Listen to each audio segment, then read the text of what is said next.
Before starting anything मुझे आप ये बताएं कि गणपति शब्द का मतलब क्या है। देखिए, जी। गणपति जी का अर्थ क्या है? गणपति, ओके। जिनको गणेश भी बोला जाता है, हम्म। उनका जो पहला नाम था वो गणेश था। जी। तो गण और एश, गण प्लस एश, ईश। गणेश। ठीक हम्म। है। गण मतलब आपकी अंदर की इंद्रियां, हम्म। इसका जो व्याख्यान है वो है इंद्रियां। और एश मतलब आपका मन। गण एश, ईश। इंद्रियों पर कंट्रोल। ओके। मन, मन का जो कंट्रोल है जी। वो जी। इंद्रियों पर होना चाहिए। इसका असल मतलब है ये।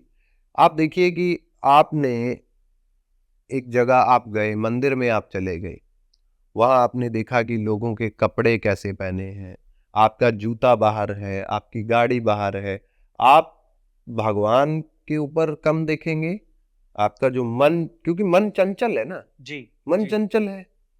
इंद्रियां जो है वो आपको गलत आचरण में देंगी, क्योंकि मन के कंट्रोल में नहीं है ना इंद्रियां। हाँ जी। हाँ जी। इंद्रियां मन के कंट्रोल में नहीं है। हम्म। तो क्या होगा वहां? आप सबसे पहले अपने जूते चप्पल पे ध्यान देंगे। हाँ, आमतौर पे नहीं, होता है। होता है ना, हाँ। आमतौर पर होता है। तो आप उन जूते चप्पलों को अपने साथ ही ले आते ना अंदर, कम से कम आपका मन तो नहीं भटकता। हम्म। तो इसलिए आपके मन का ठहराव करने के लिए आपको इंद्रियों को अपने मन से कंट्रोल करना पड़ेगा। इसलिए भगवान गणपति को, गणेश जी को मन का देवता भी कहा गया है। मन का अच्छा। देवता इसीलिए कहा गया है क्योंकि गणपति, गण प्लस एश, जी। इंद्रियों पर कंट्रोल करने वाला। जी। जी। ठीक है। तो इसलिए गणपति जी को गणेश का नाम दिया जाता है। हम्म। सब प्रथम इसीलिए ही उनको पूजा जाता है कि भगवान, हम आपके सब प्रथम आए हैं, आपसे हाथ जोड़ विनती करते हैं कि हमारे मन के अंदर जो द्वेष है, क्लेश है, या किसी के प्रति घृणा है, जो हमारी इंद्रियां हैं, आप उनको कंट्रोल कीजिए हमारे मन के मुताबिक, और हम आगे चलकर इस इन चीजों को छोड़ दें और त्याग दें, ताकि आपकी इसी रूप के नाम से, जो आपका नाम है, जी। उससे हमारा कल्याण। इसलिए भगवान गणपति को गणेश कहा जाता है। हाँ। ये है गणपति का, गणेश जी का नाम का महत्व। अब देखिए, 5 ही तो देव है हम्म। टोटल, अगर गिने जाएं तो 5 ही देव है। हम्म। सब प्रथम भवानी, दाहिने हैं जी गणेश। जी। सब प्रथम भवानी, दाहिने हैं गणेश। जी। कल्याण कौन करे? ब्रह्मा विष्णु महेश। तो पंचदेव ही तो है। जी। तो इन पंचदेवों का भी तो नाम अलग अलग है, इनका भी महत्व वहीं से जुड़ता है, क्योंकि गणपति जी सब प्रथम है तो मां पार्वती और भगवान शंकर के पुत्र है। तो मन को कंट्रोल कौन करता है? गणेश। गणेश। तो ये है असल मतलब गणेश जी गणपति का। शब्द। और हाँ। पंचदेव ही है हमारे मान्यता। अच्छा। हमारे हिंदू पद्धति, हिंदू धर्म के, सनातन धर्म के अंदर हम सिर्फ पंच धर्म, पंच पंचदेवों को। देवों को ही मानता। अभी भी ऐसा लगता है कि हम लोगों ने बहुत कम ग्रंथ पढ़े हैं और पढ़ना बहुत ही ज्यादा रिक्वायर्ड है। इसी में मैं एक फॉलो अप क्वेश्चन पूछना चाहता हूँ आपसे। गणपति जी को महान क्यों बोला जाता है? आप देखिए, गणपति जी को महान इसलिए बोला जाता है कि गणपति जी एक लिखारी हैं। लिखारी मतलब एक लिखने वाले राइटर। देवता, विद्या के अच्छा। सागर, ज्ञान के भंडार। जी। ठीक है। और इसी से अभिप्राय देखिए क्या है, इसी का एक और उदाहरण है कि गणपति जी को महान क्यों बताया गया। हम्म। तो वो लिखारी है, जी। बहुत अच्छे लिखारी, मतलब राइटर है। बहुत राइटर, हाँ। लिखने वाले। तो हम्म।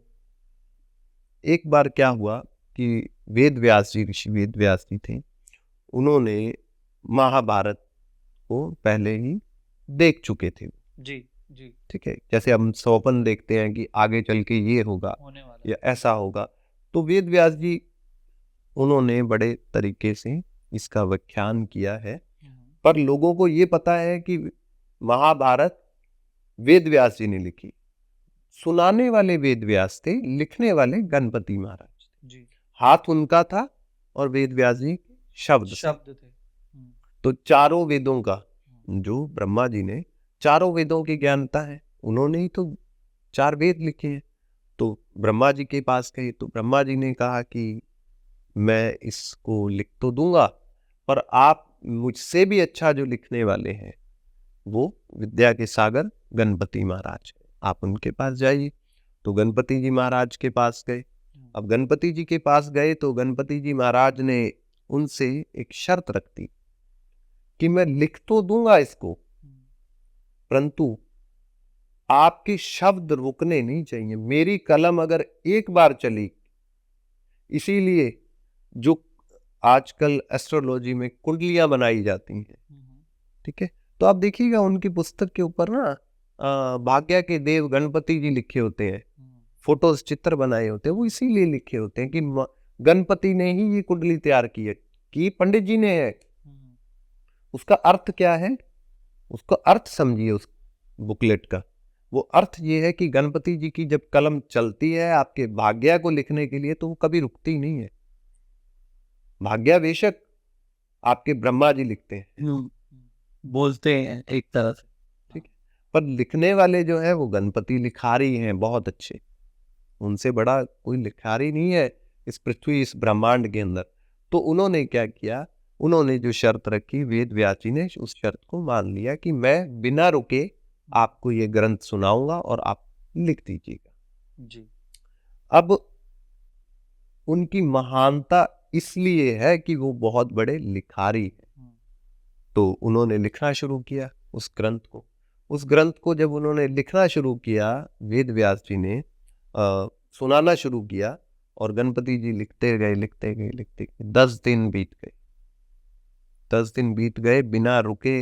दोनों व्यास जी बोलते रहे और गणपति जी लिखते रहे।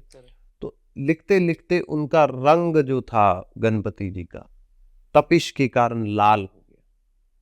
अच्छा, गणपति जी का रंग जो था वो लाल हो गया। क्यों? क्योंकि वो तपिश हो गई उनके अंदर।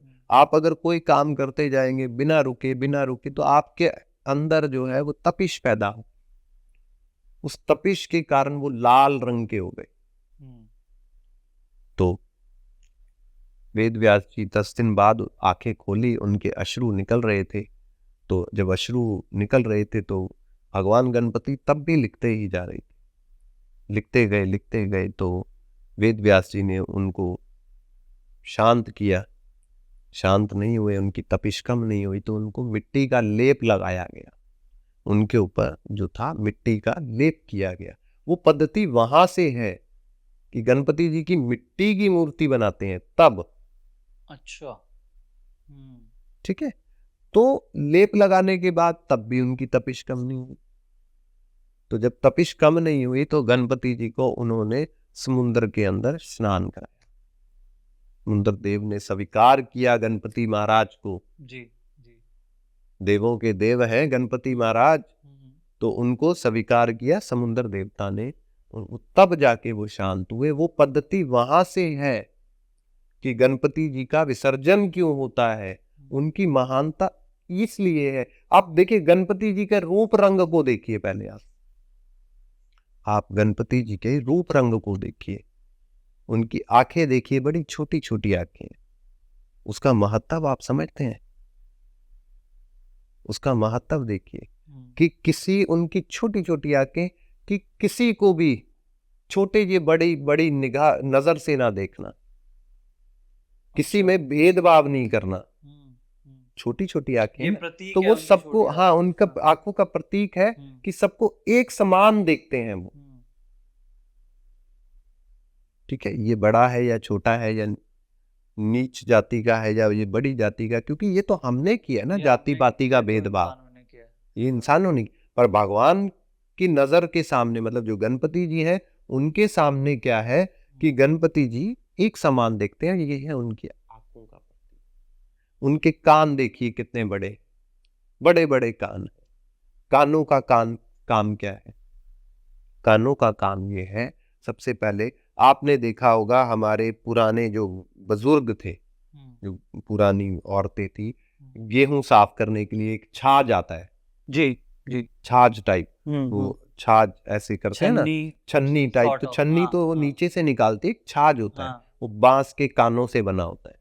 तो अच्छा। उसको जब वो प्रेस करोगे आप ऐसे कुछ भी उसमें डाल के, हम्म, तो उसके अंदर जो अनाज होगा वो तो पीछे रह जाएगा, जो हम्म, कूड़ा या उसके अंदर तिनके होंगे वो वो बाहर बिखर होंगे। जाएंगे, तो गिर वो जाएंगे। उन कानों को देखिए ना आप, उन कानों को देखिए कि बुराई जो भी है वो बाहर, और जो अच्छाई है वो कानों के भीतर।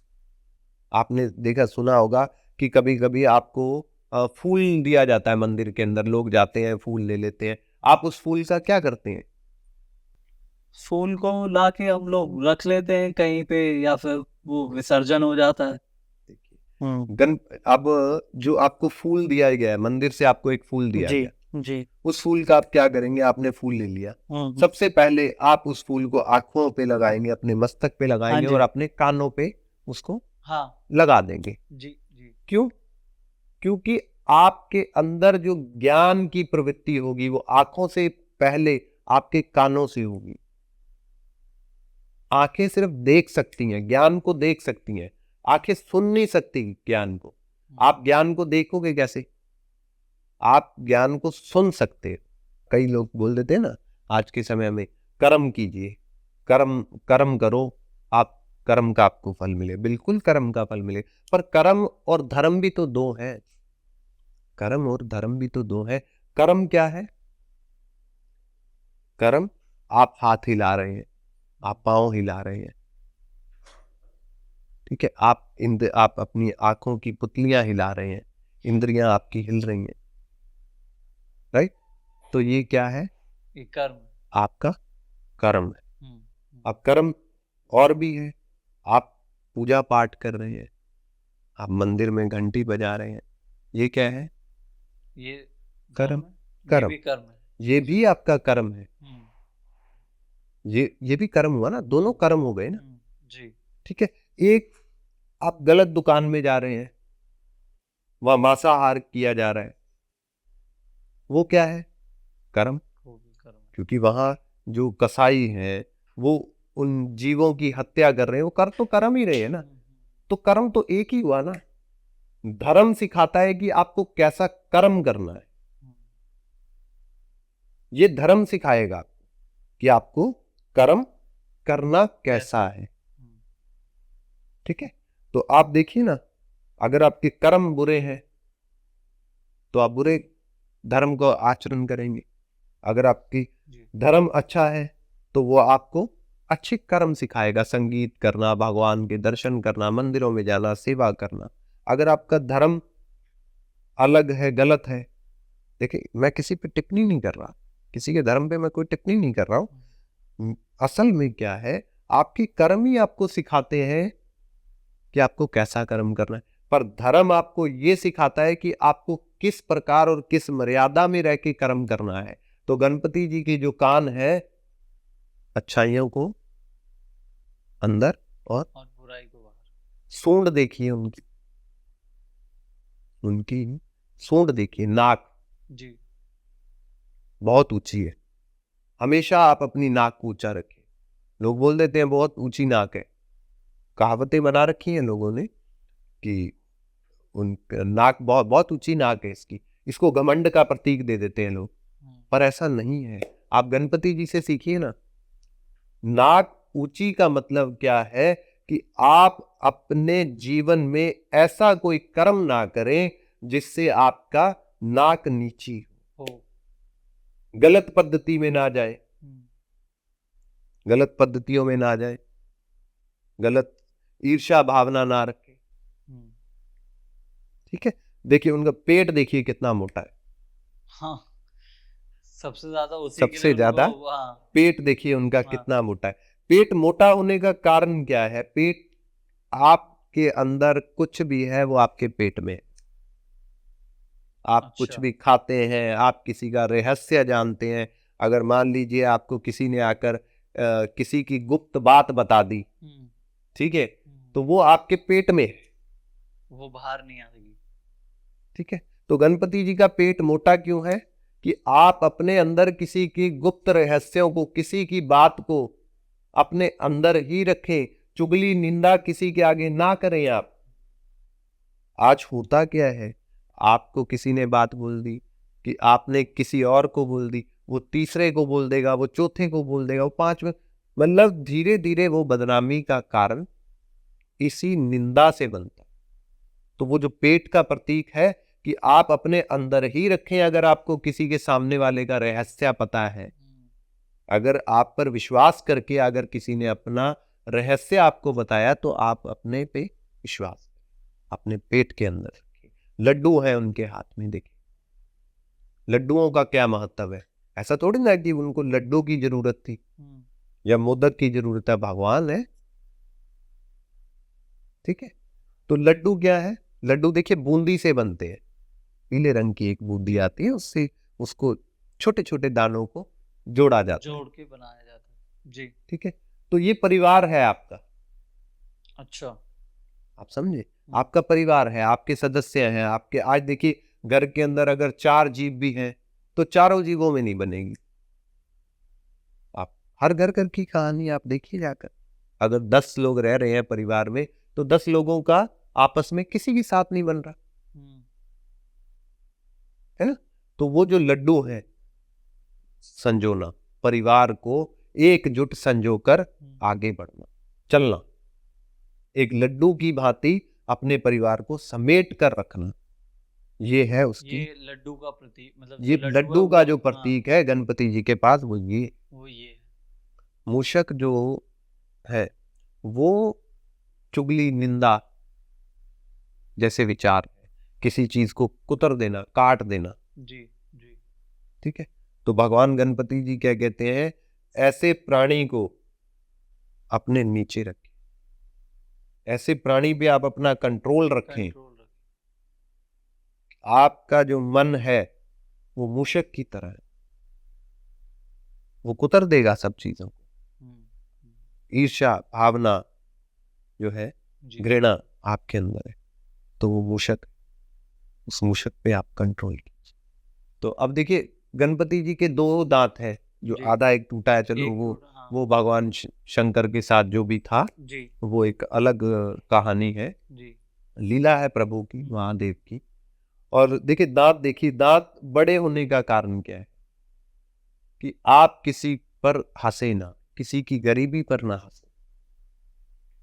लोग क्या करते हैं, मैं आज ही की आपको उदाहरण दे देता हूं। मैं आ रहा था तो एक कोई गरीब आदमी खड़ा था, तो उनके पास कुछ नहीं थे वस्त्र वगैरह पहन, और कुछ 2-4 बच्चे खड़े थे, कॉलेज के थोड़े बच्चे थे, तो वह उन पे हंस रहे थे, तंग कस रहे थे। देखिए दांत का क्या है कि आप किसी पे हंसे ना, आप किसी की गरीबी पर हंसे ना, आप किसी का मजाक ना बनाएं, मजाक का पात्र ना बनाएं किसी को। क्यों? क्योंकि आप मजाक का पात्र बनाएंगे तो आप हंसेंगे। आपने किसी को मजाक का पात्र बना लिया तो आप दांत निकाल कर हंस रहे हैं। तो ये है गणपति जी के दांतों का महत्व, इससे बनते हैं पूर्ण गणपति महाराज। सुनील जी, कई बार ना मेरे को कुछ मतलब ऐसे प्रश्न होते हैं ना, जो हमेशा मैं हर अपने जिनके गेस्ट के साथ बैठता हूँ ना, तो कुछ कुछ ऐसे प्रश्न मैंने लिखे होते हैं जो जिसका ना मेरे को कई समय से जवाब चाहिए होता है। तो ऐसे एक प्रश्न मेरे पास आपके लिए भी था। बेसिकली मैं आपसे ये जानना चाहता हूँ कि इंडिया में कब से ये जो गणपति विसर्जन होता है और लोग करते हैं, मैं समझ गया, आपने अभी बैक स्टोरी दिया कि वो वेद व्यास जी उनको लेप लगाते हैं, फिर उनको नहलाते हैं, वहां से मूर्ति पूजन और ये सब शुरू हुआ। बट मैं जानना चाहता हूँ इंडिया में मतलब बेसिकली ये शुरू कैसे हुआ और किसने किया, क्या किया, कैसे किया, वो मैं आपसे जानना चाहता हूँ। देखिए जहां तक हमने अपने गुरुओं से जी ये सुना है या टीचरों से या बुक्स में हमने पढ़ा है, तो महाराष्ट्र के अंदर एक बाल गंगाधर तिलक करके, फ्रीडम फाइटर जी। तो उन्होंने ये महसूस किया कि जो हिंदू कम्युनिटी है वो थोड़ा कम भगवान के प्रति और एकजुट नहीं हो पा रही, और जो दूसरे तथ्य थे, ठीक है, जो दूसरे समुदाय थे, अलग अलग समुदाय है, हमें उसके ऊपर विचार करने की जरूरत भी नहीं है, ठीक है। तो वो समुदाय जो थे वो अलग थे, वो इकट्ठे थे, उनका जो था वो एकजुट थे। और हमारे जो हिंदू तत्व थे वो थोड़े कम संगठित थे। तो इसलिए उन्होंने भगवान गणपति जी की मूर्ति बनाकर, ठीक है, उनको सबको एकत्रित करके गणपति विसर्जन का त्योहार मनाना शुरू किया। ठीक है, तो ये 1800 ईस्वी के अंदर शायद 1960 से लेकर 1860 से लेकर ये 1900 के दशक में प्रचलन में बढ़ता गया। ठीक है, तो अभी देखिए, अभी हमारे शहरों में भी गणपति विसर्जन बहुत होने लग गया है। आप देखिए जाकर कि चौथा गणेश विसर्जन, पांचवा गणेश विसर्जन, बड़े बड़े बैनर लगा दिए जाते हैं कि जी छठा गणेश विसर्जन। ठीक है, तो हमारे यहाँ की पे तो ये पद्धति हद से हद 10 साल में प्रचलित होने शुरू हुई है। लोग अपने घरों में भी गणपति महाराज लाने लग गए हैं। तो ये बेसिकली अगर देखा जाए तो ये दक्षिण भारत का त्योहार। अच्छा, देखिए गणपति जी का ये जो त्योहार बनाया गया था, तो वो जो स्नान उनको करवाया था वेद व्यासी ने, मैंने आपके आगे पहले ही व्याख्यान कर दिया। अब दूसरा क्या था कि लोगों के अंदर ये पद्धति इसलिए ज्यादा हावी हो गई कि आजकल लोग सोशल मीडिया पे इन चीजों को ज्यादा दिखावा करने की कोशिश करते हैं। ठीक है, हमने कुछ देखे हैं ऐसे लोग कि गणपति जी महाराज को वो ले आते हैं और सोशल मीडिया के ऊपर जाकर, ठीक है, व्लॉग्स बोलते हैं, क्या बोलते हैं, मैं तो जानता ही नहीं हूँ इन चीजों के बारे हाँ, में। व्लॉग होता है, वो वीडियो बनाते हैं लोग अपनी डेली दिनचर्या की। दिनचर्या की हाँ, वीडियो बनाते हैं, मतलब बेसिकली दिखाते हैं कि हम क्या कर व्लॉग, रहे हैं। व्लॉग, हाँ, व्लॉग बनाते हैं, वीलॉग, है ना। हाँ। तो वो व्लॉग जो भी बनाते हैं वो ये दिखाते हैं कि देखिए हमारे घर गणपति जी आए हैं, हमारे घर पे गणपति जी अब लड्डू का भोग लगाएंगे। अरे आप पूजा करने के लिए लाए हैं या अपने फॉलोअर्स या इंस्टाग्राम को चलाने के लिए लाए हैं गणपति जी को? ठीक है, तो हमारी पद्धति तो ये नहीं है। और आप देखिए सबसे बड़ी मूर्खता किन लोगों की है इसके अंदर, सबसे बड़ी मूर्खता जो है, हमारे जो कुछ ऐसे लोभी ब्राह्मण हैं, बहुत सारे ब्राह्मण ऐसे हैं जो सत्य मार्ग पर चल रहे हैं, पर बहुत सारे ऐसे भी लोभी ब्राह्मण हैं जो पैसे के लिए लोगों को ये समझा ही नहीं रहे, क्योंकि ये हमारी पद्धति नहीं है, ये दक्षिण भारत की पद्धति है। नॉर्थ भारत में तो वो वापस आए थे, ये वापस स्टोरी कैलाश। क्या थी, आप बता सकते हैं कैसे, ये मतलब स्टोरी ऐसा थी कि भगवान शंकर जी और माँ पार्वती ने गणपति जी और कार्तिकेय जी को बुलाया और उनको बोला कि आप पूरे ब्रह्मांड का चक्कर लगा कर आए। तो जो चक्कर लगा कर आएगा वो हमें सबसे प्रिय होगा और उसका विवाह भी हम कर देंगे। जी जी। ठीक है, तो हुआ क्या, जो कार्तिकेय जी थे वो अपने मोर की सवारी पर विराज होकर हाँ, ब्रह्मांड का भ्रमण करने लगे, चक्कर लगाने लगे। और भगवान गणपति जी ने अपने मूषक को देखा और मूषक के ऊपर सवारी करने लगे। तो उन्होंने सोचा कि मैं तो बहुत लेट हो जाएगा मुझे, तो मैं तो बहुत देरी से ब्रह्मांड का चक्कर लगा पाऊंगा। तो क्योंकि विद्या के सागर हैं गणपति महाराज, तो बुद्धि दाता हैं गणपति महाराज, तो उन्होंने अपने माता पिता को ही परमात्मा समझकर, ब्रह्मांड समझकर उनके प्रदक्षिणा हाँ, वो तो कर।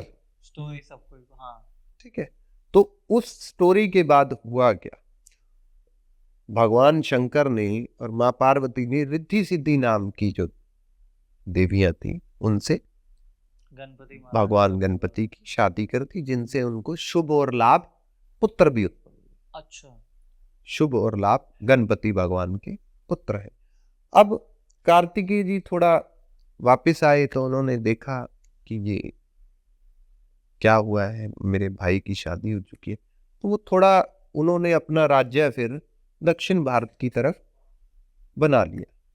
अब वहां पे क्या हुआ कि वहां पे थोड़ा समय व्यतीत हुआ, कुछ कल्प व्यतीत हुए, तो वहां पे धीरे धीरे सूखा, जैसे बोलते हैं ना, सूखा पड़ जाना, तो ऐसा वहां का मौसम जो था, जो प्राणी थे वो इन चीजों से ग्रसित होने लगे। तो भगवान गणपति जी को भी बुलाया उन्होंने, भाई हैं उनके। तो भगवान गणपति जी आए, रिद्धि सिद्धि को भी साथ लाए और वहां पे गणपति जी 10 दिन तक विराजमान रहे। तो वहां पे जितना भी सूखा था, अन्न धन लक्ष्मी सब विराजमान हो गया, वहां पे सब कुछ परिपूर्ण हो गया वो जो देश था। तो वापस जब गणपति जी आए 10 दिन बाद भगवान गणपति को विदा किया था कार्तिकेय भगवान ने, ठीक है। इसलिए गणेश जी का विसर्जन करते हैं। इसलिए दक्षिण भारत के जो लोग हैं वो ये कहते हैं कि भगवान आप इस साल जाइए, 10 दिन आपकी सेवा कर ली है और आप अगले वर्ष जल्दी लौट कर आए। ये है असल पद्धति। तो अब ये है क्या, क्यों देखा जा रहा है कि हमारे यहाँ पे इस पद्धति को बढ़ावा दिया जा रहा है? क्योंकि कुछ ऐसे लोभी ब्राह्मण हैं जो पैसे के लिए, बहुत सारे ऐसे ब्राह्मण भी हैं जो अच्छे हैं कि वो इस पद्धति को अपना ही नहीं रहे, और कुछ ब्राह्मण ऐसे हैं जो इस पद्धति को अपना रहे हैं सिर्फ पैसे की वजह से। क्यों? क्योंकि गणपति महाराज को आपने बुलाया, ब्राह्मण जी को बुलाया, आपने कहा कि जी हम गणपति लाए हैं, इनका पूजन करवा दीजिए। वो क्यों नहीं आपको अच्छी पद्धति सिखा रहे? वो आएंगे आपके घर, पूजन करेंगे और अपनी जो दक्षिणा होगी वो लेकर चले जाएंगे। ब्राह्मण का काम क्या है? ब्राह्मण का काम है आपको सही मार्ग, सही धर्म ग्रंथ की जानकारी देना। जी ये ब्राह्मण का सबसे पहला धर्म और कर्म है। जी जी ठीक है, जिस प्रकार मैंने आपको समझा ना धर्म और कर्म में क्या अंतर है, जी ये उसी प्रकार है, धर्म और कर्म में ये अंतर है। ठीक है, तो हमारे जो कुछ ब्राह्मण हैं वो दक्षिणा ले रहे हैं, आपको आपके घर पे गणपति जी रख देते हैं। ठीक है, पूजन करना, गणपति जी का पूजन करना या किसी भी मूर्ति का पूजन करना, तो उसमें सबसे पहले प्राण प्रतिष्ठा होना बहुत जरूरी है। बिल्कुल। जब तक प्राण प्रतिष्ठा नहीं है वो मूर्ति है। शंकराचार्य जी को मैंने एक बार सुना था, किसी ने शंकराचार्य जी से पूछा था कि हमारे घर में एक मूर्ति है जी जी जिसका हमने आज तक कभी भी प्राण प्रतिष्ठा नहीं करी और 20 साल से हम इसको पूजते आ रहे हैं। जी तो आप जिस दिन 3 दिन से गणपति किसी भी मूर्ति को आप अपने घर पे रखिए, वो उसके अंदर प्राण जागृत होना शुरू हो जाते हैं। अच्छा 40 दिन तक पूर्ण प्राण जागृत हो जाते हैं अगर आपने प्राण प्रतिष्ठा की है या नहीं की। अच्छा ठीक है, उसी प्रकार आपने गणपति जी की जो मूर्ति लाई है, घर के अंदर जो विधान है गणपति जी का, जो नॉर्थ भारत में है, वो 9 इंच से बड़ी मूर्ति नहीं होनी चाहिए। दूसरी चीज, आपके घर में गणपति की कितनी मूर्तियां होनी चाहिए? सिर्फ एक ही गणपति की मूर्ति होनी चाहिए आपके घर में। ये एक बहुत अच्छे पंडित थे महाराष्ट्र के, उन्होंने भी इसके ऊपर व्याख्यान किया था कि जितने गणपति, जितने घर में गणेशा, उतने बढ़कर कलेशा। अच्छा ये नियम है कि जितने घर में आप गणपति रखेंगे उतना ही आपके घर में कलेश उत्पन्न होगा, चाहे वो रिद्धि सिद्धि के दाता है, विद्या के ज्ञान के भंडार है। पर एक मूर्ति रखिए, वो भी 9 इंच की मूर्ति हो, इससे छोटी नहीं होनी चाहिए, इससे बड़ी नहीं होनी चाहिए। ठीक है, तो नॉर्थ इंडिया में क्या है, कुछ साउथ के लोग यहाँ आकर बसेरा हो गया, जैसे किसी की ट्रांसफर हो गई, तो वो उनका त्योहार है, उन्होंने धीरे धीरे मनाना शुरू कर दिया।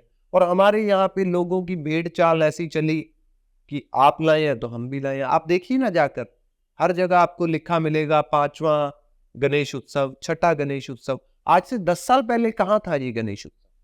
आप क्यों नहीं मना रहे थे? आप भी तो स्कूल टाइम से हैं, स्कूल टाइम में थे, तब आपने देखा था ऐसा कुछ?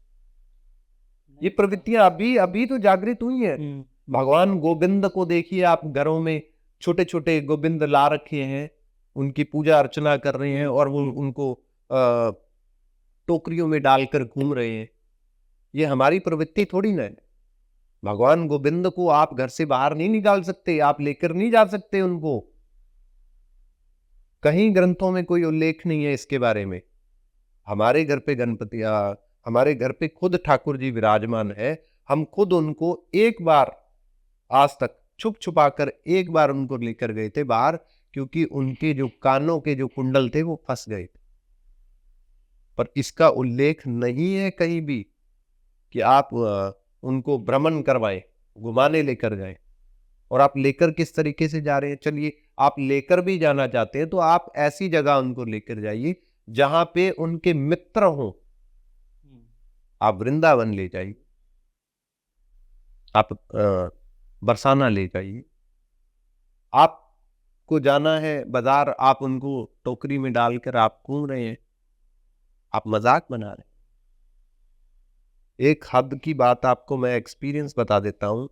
एक औरत आई, ये सच में, एक औरत आई और उसने बोला कि मुझे चाउमीन दे दीजिए जी। और बिना प्याज की दे दीजिए।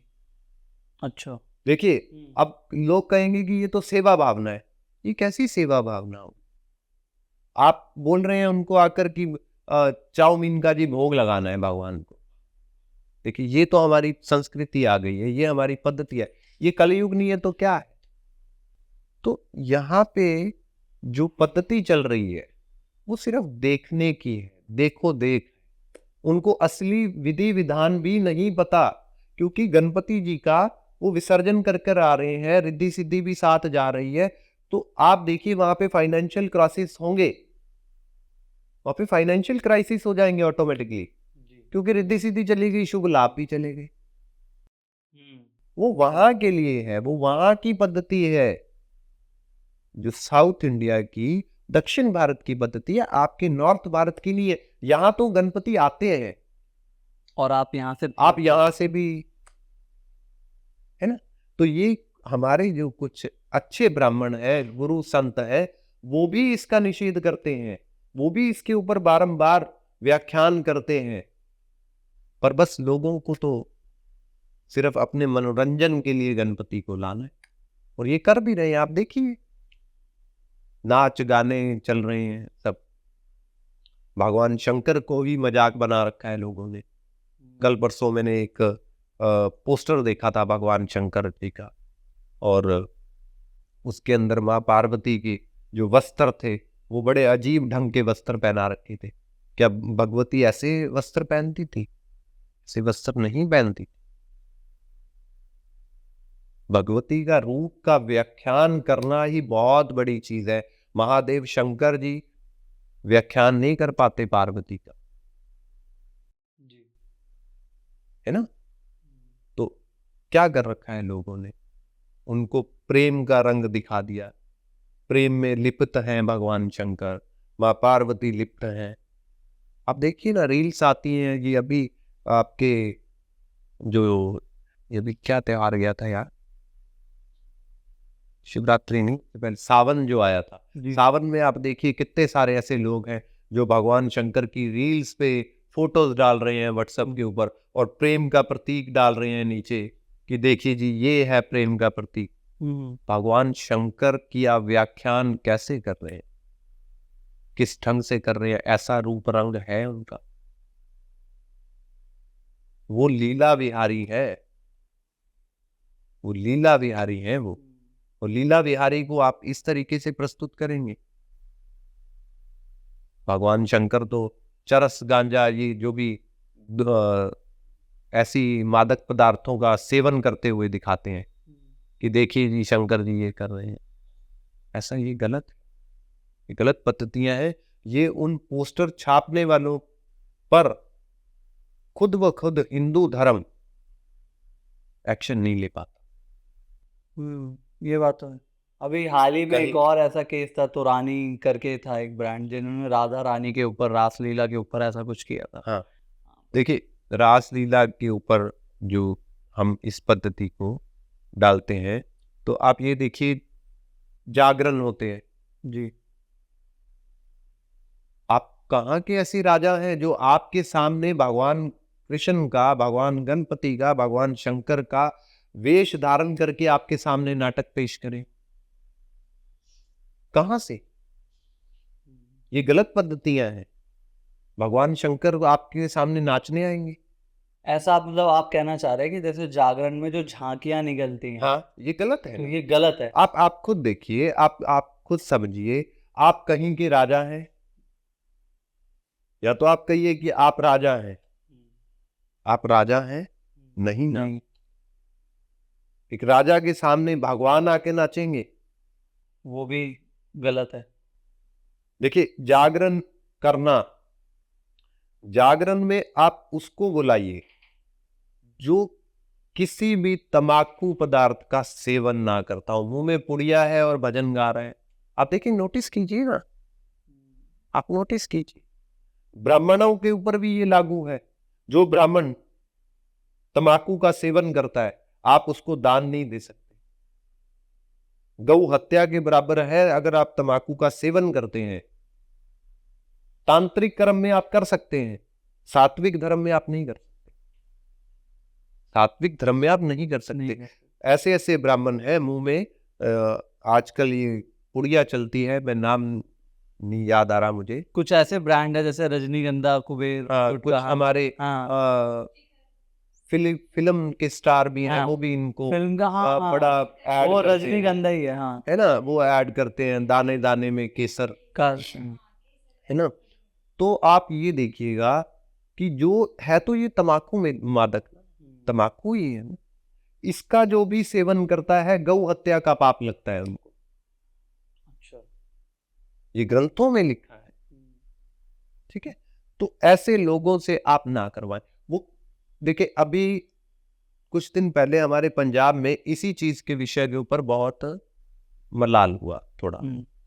तो देखिए, लोगों का कहना क्या है, गुरुजनों का कहना क्या है कि आप करवाइए, वो किसी भी जाति धर्म से हो, ये मायने नहीं रखता। भगवान का जो भी स्मरण करता है, जो भी शब्दों का स्पष्ट उच्चारण करता है, वो किसी भी रूप से हो, वो किसी भी जाति धर्म से हो, इसका कोई लेना देना नहीं है, कोई मायने ही नहीं रखता। ठीक है। तो गणपति जी का ये जो विसर्जन चल रहा है, ये लोगों ने सिर्फ अपने मनोरंजन के लिए बनाया है।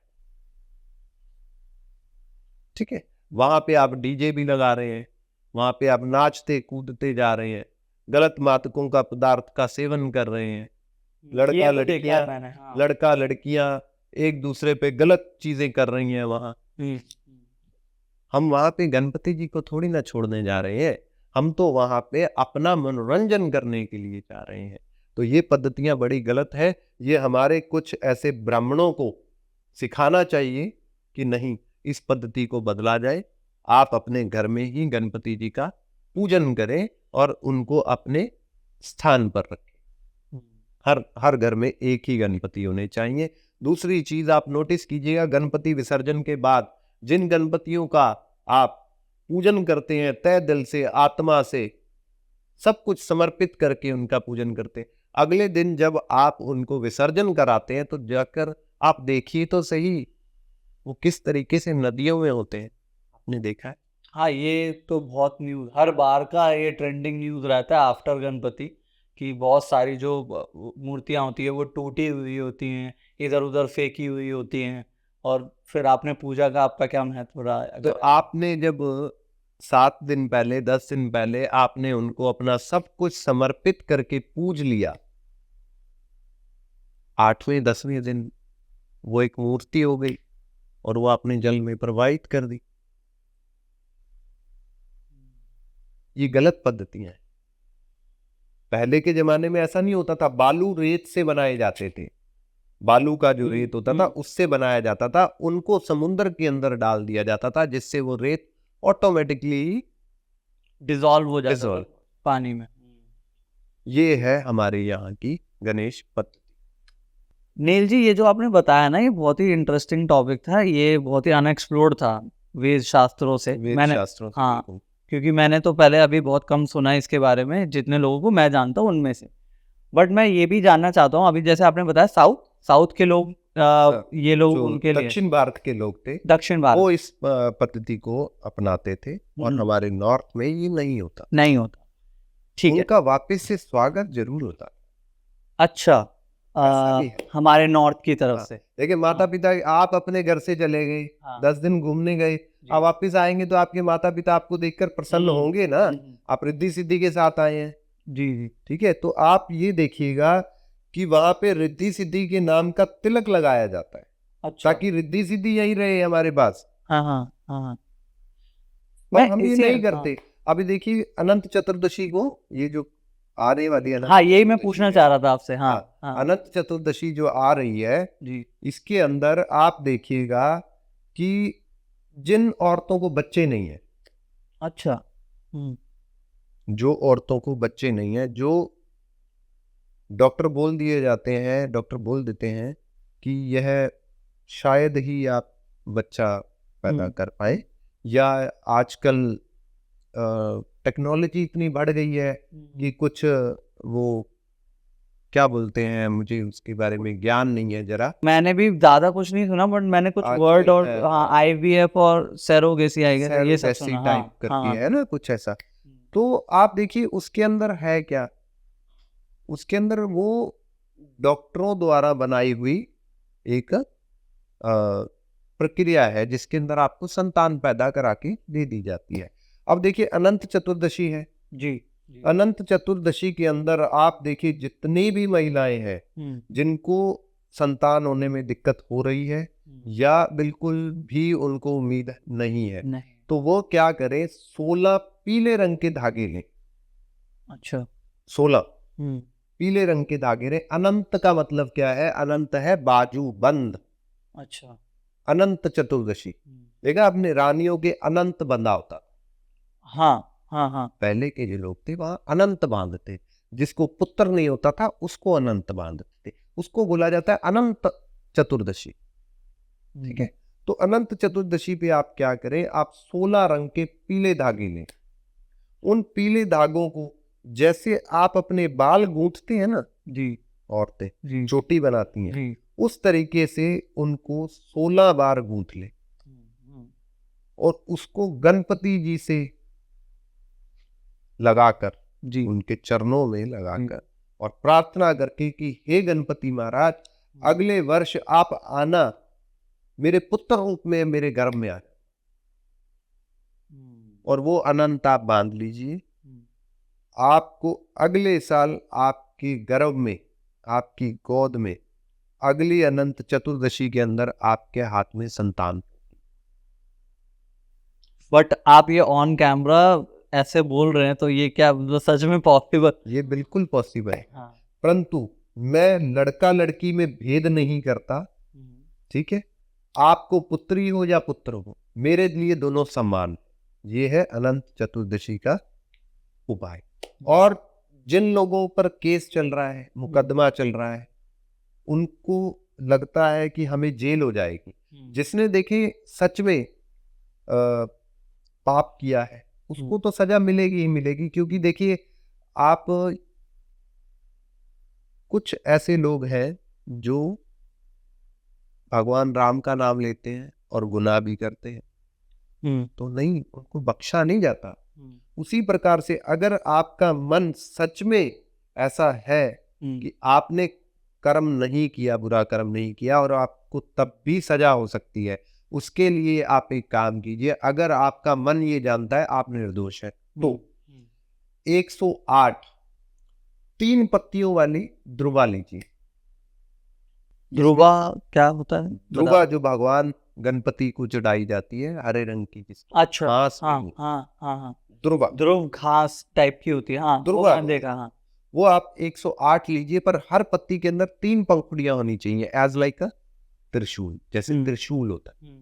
108 लीजिए, अनंत चतुर्दशी से जब शुरू कीजिए और दिवाली तक आप भगवान गणपति जी को चढ़ाए। आप मानेंगे नहीं, लोगों को सजा क्या, बाइज्जत बरी भी कर दिया जाएगा 1.25 साल के अंदर। लेकिन सजा मिलेगी अगर गलत सजा, काम किया। अगर देखें मैंने कोई गलत कार्य कर दिया, मैंने कोई क्राइम कर दिया, ठीक है, पाप तो मैंने कर दिया, अब इसका ये मतलब नहीं है कि मुझे सजा नहीं मिलेगी। पर अगर मुझे किसी ने झूठे मुकदमे में अच्छा उनके फंसा लिए। दिया, हाँ। और मैं फंस गया और मुझे पता है कि मुझे सजा मिलेगी, तो उन लोगों के लिए, जिन लोगों का जैसे मान लीजिए कई ऐसे ऐसे लोग भी आते हैं, तलाक नहीं हो रहा हमारा, मैं इस पद्धति में नहीं हूं, कि तलाक हो जाए, हम घर बसाने के लिए हैं। पर कई कन्याएं ऐसी भी हैं या कई आदमी भी ऐसे हैं जो इन चीजों से बहुत ज्यादा परेशान, उनका भी ये कार्य पूर्ण होगा। और जिन लोगों की शादी तक नहीं हो रही, बहुत बड़ी उम्र निकलती जा रही है, वो भी ये कर सकते हैं। उनके लिए भी उनके भाग्य का रिश्ता, भाग्य के द्वार है जो खुल जाएंगे और रिश्ते आने शुरू हो जाएंगे। और इससे उनकी जो विवाह का कार्य है वो 90 दिन के अंदर अंदर ही पूर्ण होगा।